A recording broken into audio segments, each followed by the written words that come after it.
مد العوض عندنا كما نعلم في اللغة العربية ظاهرة لغوية اسمها التنوين. تنوين بوزن تفعيل، نونه ينونه يعني جعل في آخره نونا. نونت الكلمة جعلت في آخرها نونا. هذا أمر يعني موجود في العربي، في اللغة العربية، وموجود في بعض أخواتها يعني في اللغات الأخرى. ما نريد أن نتطرق من اللغات التي تنحدر من اللغة السامية الأم. عندهم ظاهرة مثلا في العبرية ظاهرة التمييم. التمييم تعادل التنوين عندنا. تمييم يعني جعل آخر الكلمة ميما. هذا يعني معلومة إضافية. فعندنا في اللغة العربية ظاهرة التنوين، يعني أن العرب تلحق نونا بآخر الأسماء.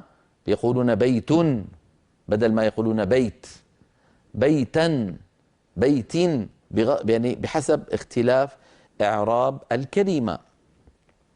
هذا التنوين تفعله العرب في الأسماء حالة وصلها بما بعدها، أما إن وقفوا عليها فلا يفعلون ذلك. التنوين كما نعلم إما أن يكون رفع أو نصب أو جر. فإن كان التنوين رفع مثلا بيت، وأرادت العرب أن تقف عليه يحذفون التنوين ويقفون بالسكون، يقولون هذا بيت جديد مثلا. فإن وقفوا قالوا هذا بيت، ولا يقولون هذا بيت. إذن في الرفع يحذفون التنوين ويقفون بالسكون. كذلك الأمر بالنسبة إلى الجر. نظرت إلى بيت جميل، إلى بيت جميل، فإن وقفت قلت نظرت إلى بيت، فحذفت التنوين وقفا ولم أعوض عنه بشيء. الحالة الثالثة والأخيرة وهي أن يكون التنوين تنوين نصب.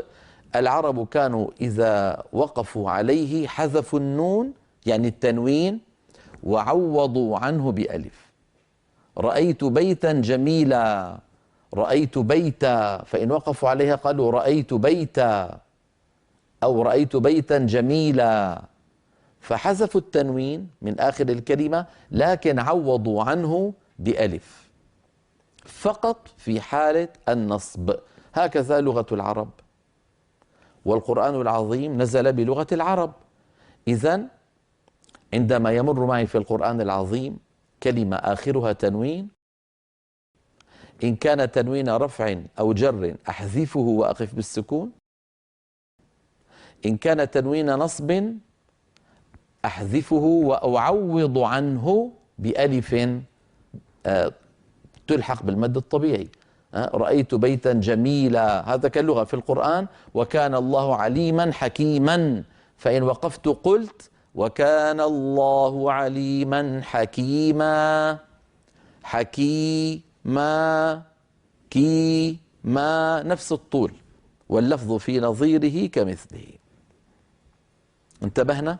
هذه الألف هي عوض عن التنوين المحذوف. من هنا سمي هذا المد مد عوض، لأننا عوضنا عن تنوين النصب حالة الوقف بألف.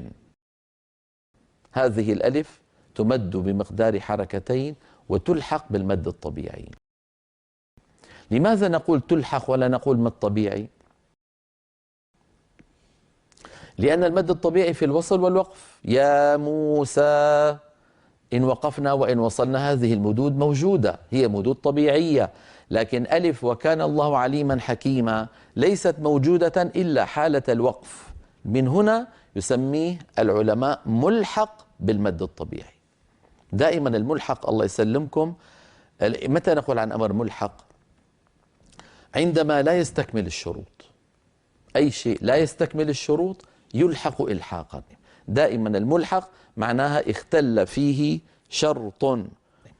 من هنا في المدود نقول أمد العوض ملحق بالمد الطبيعي لأنه لم يستكمل الشروط، ليس وصلا ووقفا. انتبهنا كيف؟ نرى التعريف على اللوحة والأمثلة وننبه على بعض التنبيهات التي تتعلق بهذا الموضوع.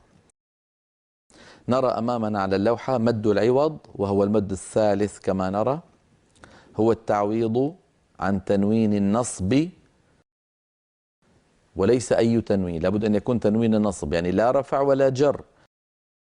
حالة الوقف، لما قلنا حالة الوقف خرج حالة الوصل، فلا مد عوض حالة الوصل، وإنما فقط في حالة الوقف. التعويض بإيش؟ بألف، لما قلنا بألف خرجت الحروف الأخرى كلها. التعويض بألف، هذه الألف تمد بمقدار حركتين ويلحق يعني هذا المد بالمد الطبيعي. نحو، نرى الأمثلة أمامنا: عليما، عليما اسم من أسمائه تعالى منون، وكان الله بكل شيء عليما، فإذا وقفنا عليها نقول عليما. وكان الله بكل شيء عليما، لا نزيد ولا ننقص، حركتين تماما. أحدا، ولا يشرك بعبادة ربه أحدا، نقف عليها أحدا، أحدا. ماء، أنزل من السماء ماء، كيف نقف عليها؟ ماء، ماء، هكذا نقف عليها بالتعويض عن تنوين النصب بألف. أريد أن أنبه على شيء، يعني هذه لما نقف على مد العوض علينا أن ننتبه ألا نختم صوتنا بقفل الوترين الصوتيين. يعني اسمعوني، سأنطق الخطأ: وكان الله عليما حكيما. اسمعوا، حكيما. أحدا، أحدا. أنا الآن تعمدت أن أقفل الوترين الصوتيين. لما تعمدت أفعل ذلك، ماذا سمعتم في آخر نطقي؟ سمعتم همزة، هذه الهمزة سببها قفل الوترين الصوتيين، فعلينا أن لا نقفلهما ونترك بينهما مجالا لمرور الصوت والهواء. هكذا: أحدا، عليما حكيما، ما، أحدا. ولو سمعنا هذا الخطأ الذي نبهت عليه الآن من بعض المشهورين، يعني المشهورين جزاهم الله خيرا، يعني قدموا، لكن هذا الفم لحم ودم، قد يعني أحيانا القارئ يعني يفوته شيء. فلو سمعنا من بعض المشهورين أنه ختم المد عندما وقف عليه بهمزة بسبب قفل الوترين، لا يقلد في هذا الأمر، علينا أن نبقيهما بعيدين والصوت يتخامد ويتلاشى.